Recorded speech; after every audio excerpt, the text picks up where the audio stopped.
Le mois dernier, le monde entier s'est fixé sur la comète interstellaire 3I Atlas, qui a glissé sans danger près de la Terre. Mais presque personne n'a remarqué la vraie menace. Une bête cosmique 100 fois plus grande. S'est faufilée dans le système solaire sans être détectée, dissimulée dans l'éclat aveuglant du Soleil.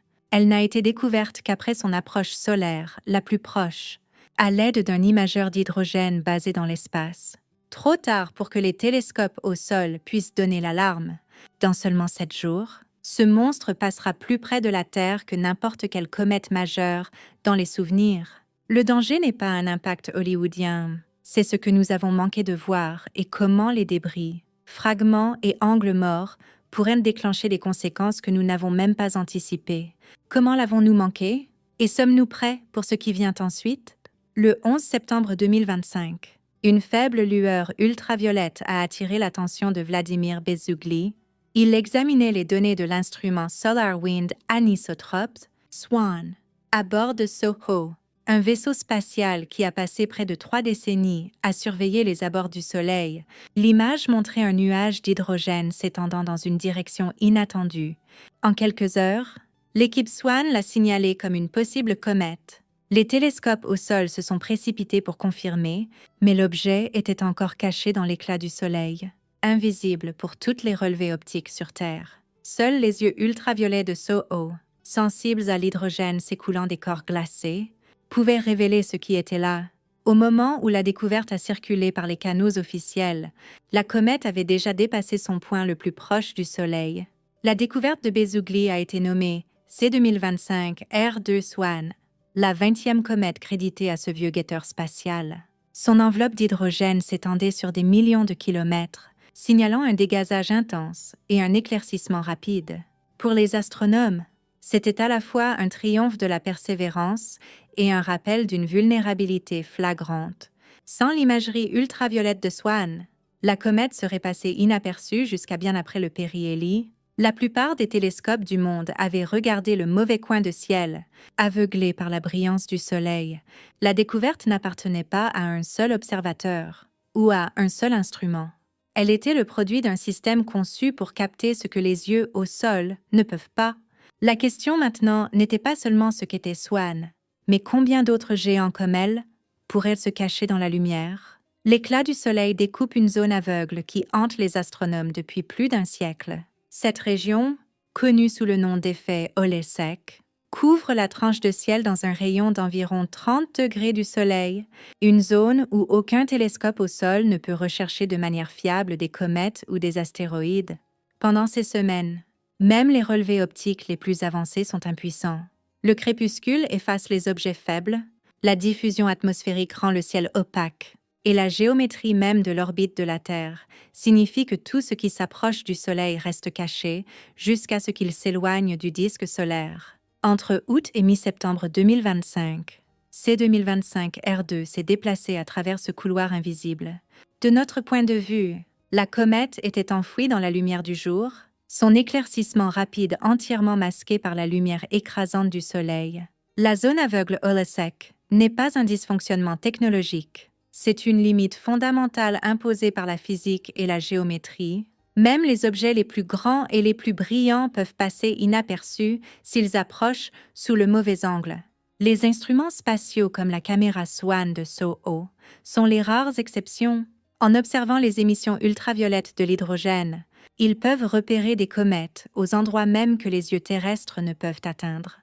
Mais le champ de vision de SWAN est limité, et ces détecteurs vieillissants n'offrent qu'un aperçu fragmenté de la zone de menace. La réalité est crue. Pendant près d'un mois, une comète à longue période a filé vers le système solaire intérieur, son dégazage et ses éruptions de poussière invisibles pour tous les grands relevés sur Terre. L'effet Olesek ne cache pas seulement les objets faibles et distants, il peut dissimuler des géants jusqu'à ce qu'ils soient déjà parmi nous. Chaque objet perdu dans l'éclat du Soleil est un rappel que notre veille sur le cosmos a des angles morts et que le prochain avertissement pourrait n'arriver qu'après que le danger soit passé. Le 12 septembre 2025, C2025 R2 a atteint son périhélie, son point le plus proche du Soleil. En passant à 0, 503 unités astronomiques, soit environ 75 millions de kilomètres de la fournaise solaire. C'est le moment que chaque comète à longue période redoute et que les astronomes anticipent, l'instant où des siècles de stockage froid prennent fin, remplacés par un afflux d'énergie solaire qui peut transformer un voyageur tranquille en spectacle ou en victime. À cette distance, le rayonnement du Soleil augmente d'un facteur de 4 par rapport à la Terre, faisant monter les températures de surface du noyau bien au-dessus du point de congélation de l'eau, des couches de glace, certaines intactes depuis avant l'histoire enregistrée, commencent à sublimer violemment. Le résultat est un effet cocotte-minute avec des jets de gaz et de poussière jaillissant des points faibles et des fractures, alimentant la coma et la queue en expansion. Le stress thermique au périhélie peut fissurer les vieilles comètes, surtout celles qui reviennent après des milliers d'années dans le grand froid. Pour C2025 R2, le passage au périhélie était à la fois un déclencheur et un test. L'enveloppe d'hydrogène de la comète a gonflé, signalant une augmentation de la production d'eau, alors que la lumière ultraviolette solaire décomposait les molécules s'écoulant de la surface. Les observateurs suivant l'événement ont noté la croissance rapide de la coma, mais le noyau lui-même restait enveloppé, pas de cœur résolu, juste un point brillant et non résolu au centre de l'activité, avec l'éclat du soleil masquant encore l'observation directe. Toute éruption soudaine ou fragmentation passerait inaperçue jusqu'à ce que la comète émerge dans des cieux plus sombres. Le périhélie n'est pas seulement une étape sur le chemin orbital, c'est un creuset qui détermine si une comète survit intacte, perd des fragments ou se désintègre entièrement.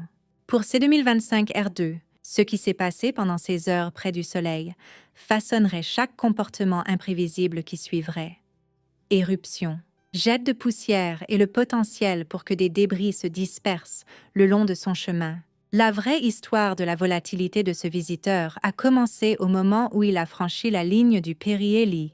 Le 20 octobre 2025, C2025 R2 passera à seulement 0,266 unités astronomiques de la Terre, soit environ 39 millions de kilomètres, ou environ 101 fois la distance jusqu'à la Lune. Pour une comète de cette taille et de cette luminosité, ce n'est pas seulement proche, c'est une anomalie statistique, le genre de survol qui se produit une fois par siècle. Pas par décennie, mais la proximité seule ne raconte pas toute l'histoire. La distance minimale d'intersection orbitale, ou MOID, mesure le plus petit écart entre l'orbite de la Terre et le chemin propre de la comète. Pour SWAN, cette MOID est de 0,48 unités astronomiques, soit environ 2 millions de kilomètres. En termes cosmiques, c'est un quasi-raté. C'est bien dans la zone que les équipes de défense planétaire utilisent pour signaler les objets potentiellement dangereux. Même si le risque réel de collision est nul cette fois-ci, les chiffres demandent du contexte. Mars, à son approche la plus proche, passe à environ 56 millions de kilomètres de la Terre. Le survol de SWAN coupe à l'intérieur de cela, enfilant l'écart entre notre planète et les orbites de nos voisins les plus proches. À titre de comparaison, la comète interstellaire très médiatisée 3I Atlas ne s'approche jamais à moins de 1,8 unités astronomiques, soit plus de 270 millions de kilomètres. L'approche de SWAN est plus de 6 fois plus proche, et elle se produit la même semaine. Le compte à rebours n'est pas à propos de l'impact, c'est à propos de ce qui peut être appris et de ce qui pourrait être manqué. Pendant ces quelques jours de passage le plus proche, avec la trajectoire de la comète fixée, la vraie urgence vient de son comportement. Les éruptions, jets et le potentiel pour des fragments invisibles deviennent tous plus critiques à mesure que la distance diminue. La MOAD n'est pas seulement un chiffre sur un graphique, c'est la ligne de démarcation entre un survol inoffensif et un flux de débris qui pourrait balayer le voisinage de la Terre. Chaque kilomètre compte. À mesure que le 20 octobre approche, les astronomes font la course pour collecter chaque point de données possible, la fenêtre pour l'imagerie haute résolution, pour suivre les changements soudains de luminosité et pour cartographier l'environnement de poussière est étroite. Une fois que SWAN s'éloignera, la chance d'étudier une comète à longue période à cette distance ne reviendra pas de sitôt. L'horloge tourne, et les enjeux dépendent de ce qui peut être capturé avant que le moment ne passe. Fin septembre a apporté un choc que personne n'avait pu modéliser, la luminosité de la comète C2025 R2, qui avait suivi un lent déclin après le périhélie, a soudainement augmenté de plus d'une magnitude complète en moins d'une demi-journée. Les observateurs dans l'hémisphère sud ont enregistré le saut en premier. Ce qui avait été une tâche faible dans les images grand champ rivalisait maintenant avec les étoiles les plus faibles visibles à l'œil nu. La coma de la comète, déjà expansive, a pris une teinte verte vive, un signe révélateur de molécules C2 et CN fluorescentes sous l'ultraviolet solaire. Cette couleur, familière aux observateurs de comètes, signalait une activité moléculaire intense, une flambée chimique, alors que des glaces enfouies se vaporisaient et se précipitaient vers l'extérieur. Des jets de poussière et de gaz ont commencé à s'éventer du cœur, sculptant des arcs et des traînées transitoires à travers la coma. La géométrie de ces jets changeait d'heure en heure, suggérant un noyau en rotation, peut-être en culbute sous le voile. Pourtant, aucun télescope, pas même le plus grand sur Terre, ne pouvait résoudre le cœur lui-même. Le noyau restait un point minuscule, masqué par l'éclat de son propre dégazage. Chaque tentative pour capturer un fragment, un éclat secondaire ou un compagnon, s'est soldée par un échec. Si l'éruption de fin septembre avait fissuré le noyau, la preuve était enfouie dans la poussière, invisible pour tous, sauf les instruments les plus sensibles. L'imprévisibilité s'étendait à la courbe de lumière de la comète. Les prévisions qui plaçaient Swan à la magnitude 6 en octobre ont été dépassées par la réalité. La comète oscillait entre 6 et 7, avec des variations sauvages chaque nuit. Les astronomes amateurs débattaient pour savoir s'ils voyaient de nouvelles éruptions ou simplement le jeu de la lumière solaire sur la poussière éjectée. La vérité était que personne ne pouvait le dire avec certitude. Les comètes dynamiquement anciennes comme celle-ci portent des cicatrices d'anciennes rencontres solaires. Fractures, réservoirs épuisés, poches de glace volatiles attendant le bon moment pour éclater. Chaque éruption réécrivait le scénario, et chaque pic de luminosité soulevait le spectre de la fragmentation, la coma verte. Les jets erratiques, le noyau non résolu, tout pointe vers un corps en flux, dont le comportement futur est impossible à cerner. Pour ceux qui suivent les dangers potentiels, c'est le scénario cauchemardesque, une grande comète active, proche de la Terre, avec un historique d'éruption imprévisible et aucun signe clair d'intégrité structurale. La seule certitude est l'incertitude. Et avec chaque nouvelle image, la question devient plus aiguë. Quoi?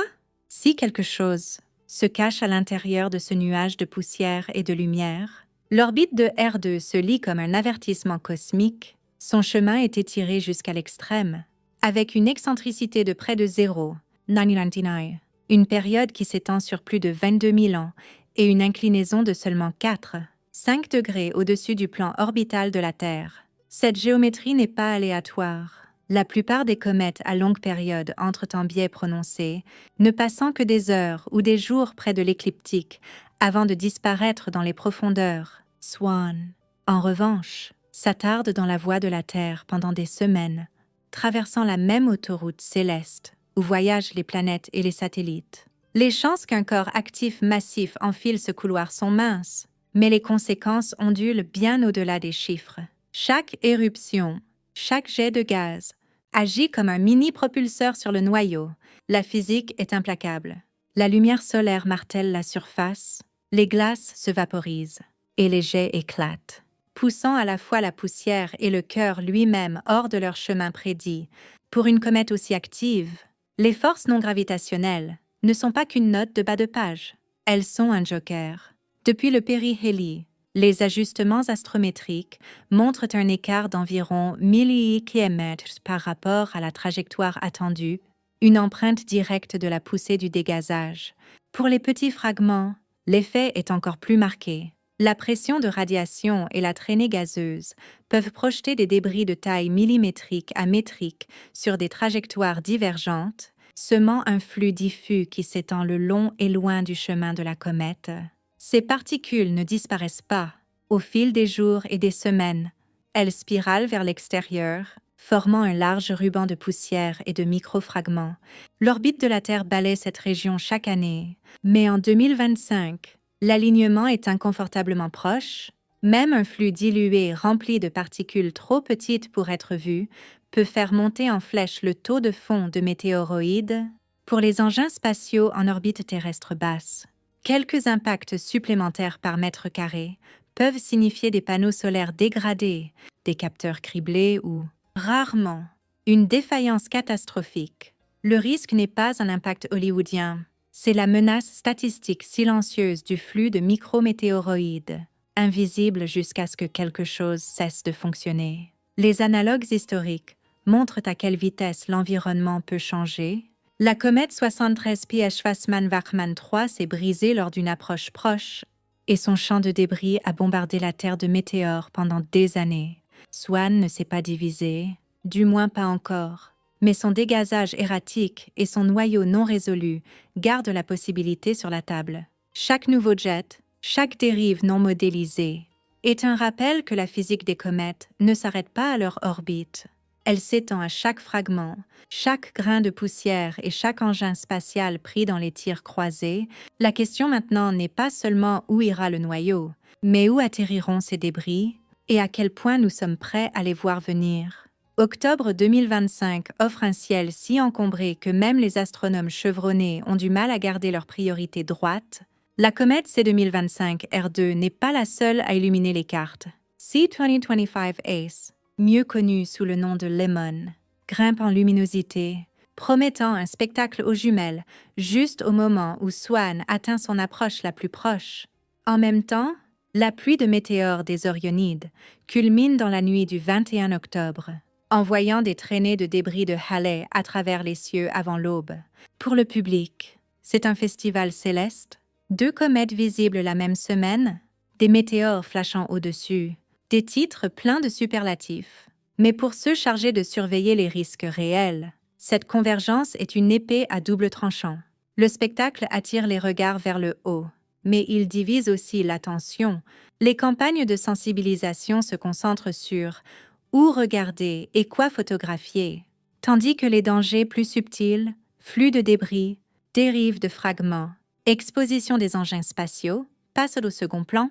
Dans une semaine remplie d'attractions cosmiques, le défi n'est pas seulement de voir ce qui est là dehors, c'est de se rappeler quelles menaces exigent de la vigilance et lesquelles ne sont que des distractions.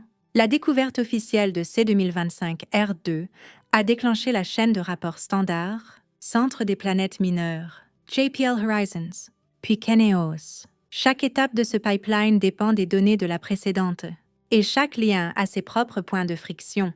Le Centre des planètes mineures collecte l'astrométrie initiale, souvent dans la journée suivant la confirmation, mais pour des comètes comme Swan, ces données commencent maigres, juste une poignée de détection post-Swan, toutes après le périhélie. Avec un noyau encore non résolu, Horizon calcule des orbites préliminaires, mais avec un arc d'observation court, l'incertitude gonfle. Au 13 octobre, les ajustements orbitaux dépendent encore de seulement 3 semaines de suivi, et les forces non gravitationnelles, dégazage, jets, poussées subtiles, peuvent décaler la trajectoire prédite de milliers de kilomètres. Syneos, le point final pour l'évaluation des risques, n'ouvre même pas un dossier à moins que les chiffres ne suggèrent une menace crédible. Pour les comètes à longue période, la politique est de ne pas intervenir. Cela laisse des lacunes dans les alertes en temps réel et la modélisation des risques. Surtout quand des éruptions ou des sauts soudains de luminosité forcent une revue manuelle, chaque mise à jour orbitale nécessite une supervision humaine, non seulement pour l'exactitude, mais pour repérer l'imprévisible. Avec des instruments comme Swan de SOHO, vieillissant et dérivant en calibration, le pipeline fait face à un risque de défaillance unique, un détecteur, vieux de décennies, veillant sur le côté aveugle du Soleil. Le système est robuste sur le papier, mais en pratique, les découvertes tardives comme Swan révèlent à quel point tout dépend de la chance, du timing et d'une poignée d'yeux surmenée. Les petits astéroïdes ont une façon de passer à travers les mailles du filet. En 2008, TC3 a été repéré seulement 19 heures avant de se consumer au-dessus du Soudan. 5 ans plus tard, En 2014, A est entré dans l'atmosphère terrestre avec à peine un avertissement. Même en 2019, l'astéroïde MO a été détecté seulement des heures avant d'exploser au sud de Porto Rico. La leçon est simple. L'angle d'approche et l'éclat du Soleil peuvent effacer des jours ou des semaines d'avertissement. Peu importe l'avancement du relevé, les comètes ajoutent une autre couche d'imprévisibilité. En 1990, 73 pièges Fassmann-Wachmann 3 s'est brisé lors d'une approche proche, dispersant des fragments et de la poussière qui ont bombardé les cieux de la Terre pendant des années. Ce que ces cas partagent est une vulnérabilité. Les objets découverts tard ou fragmentés de manière inattendue laissent peu de temps pour la réponse. La liste de contrôle est maintenant claire. Mettre à jour les prédictions orbitales. Quotidiennement, au fur et à mesure que de nouvelles données arrivent. Pousser pour l'imagerie haute résolution afin de capturer les fragments tôt. Coordonner la surveillance grand champ pour les flux de poussière et de météoroïdes. Partager les journaux d'impact satellite en temps réel et les données radar de météores. Investir dans des télescopes orientés vers le Soleil. Pas seulement dans les relevés au sol. Et par-dessus tout, construire des tableaux de bord publics qui gardent le risque visible, pas seulement le spectacle. Chaque découverte tardive est un rappel.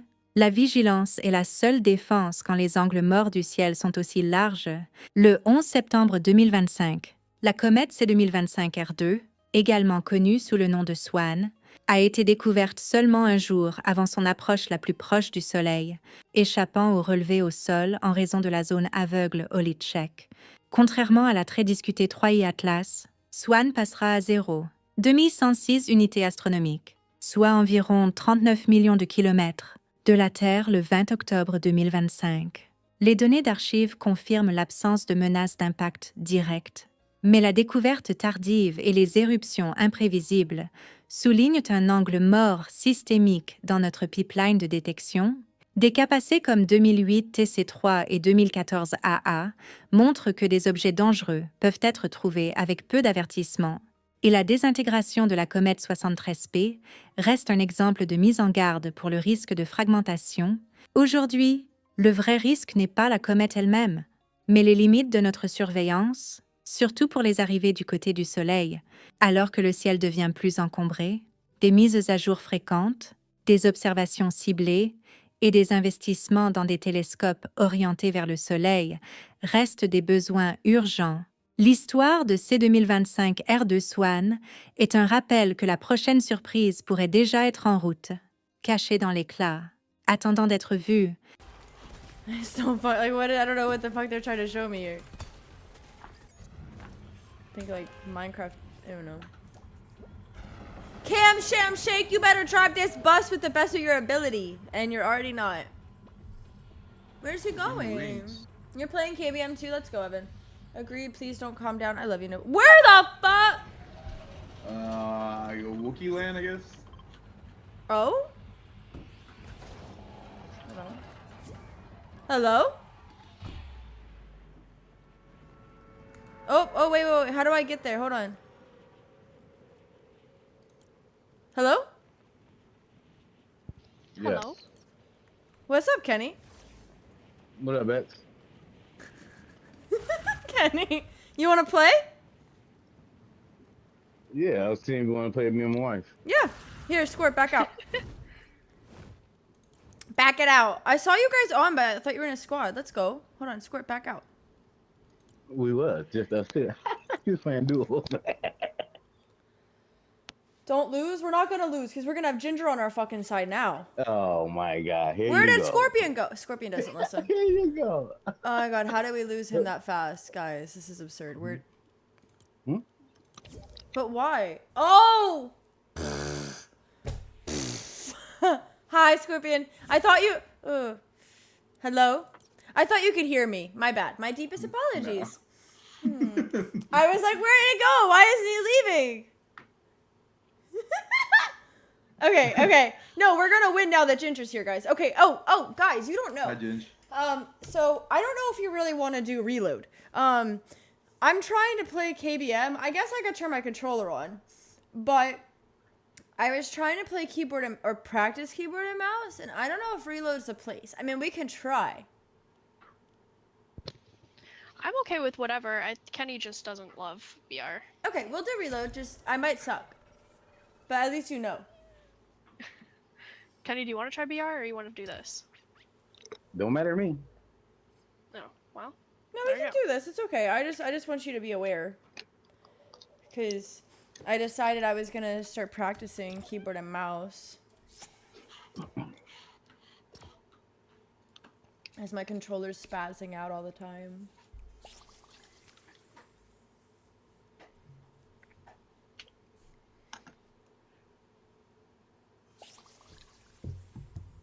So if I talk, they still hear me? Yes. Why the fuck? It's muted.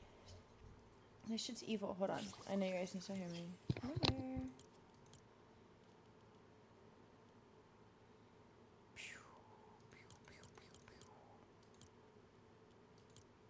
Can you still hear me? Bow. Testing. No. W. Evan. Thank you, Evan. I appreciate you. Squirt don't gotta carry anymore. Let's go. Guys, all I gotta do is turn the controller on. Don't talk shit. Do you think I should turn my controller on? And like play for real, for real? I feel like I should. Nah. Okay. Alright, we'll try the keyboard and mouse, guys. No, okay. Ginger and me got it for real? Okay. Okay. Keep practicing. I'm not doing that bad, right, guys?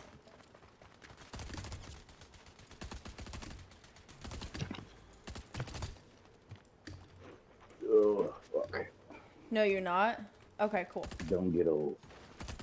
Oh my god, Kenny. So we're playing with Ginger, and then we're also playing with Ginger's husband. That's who the squad is currently. That's what we got going on. Yup. Pretty good, pretty good. You just need to work on movement. Okay. Like I'm 50. Okay. I can do it. You got this. It feels awkward at first playing on ABM, but you end up liking it, I think. Let's go. You have to restart your computer. Aw. Oh, but you're already back. You're Where we already going, back. guys? So... Yeah, I like playing on my those? other games keyboard and mouse, so it just makes sense for me to try learning this keyboard and mouse. That was kind of the Okay, thought we there. process. We there. Let's do it, guys. I think my music turned off. Or is it just so low that I can't hear it? My music might have turned off. Today was the first day playing KBM, but I'm already decently good. Let's go. Beep. You think it turned off? Okay, hold on. Wait, no, I hear it.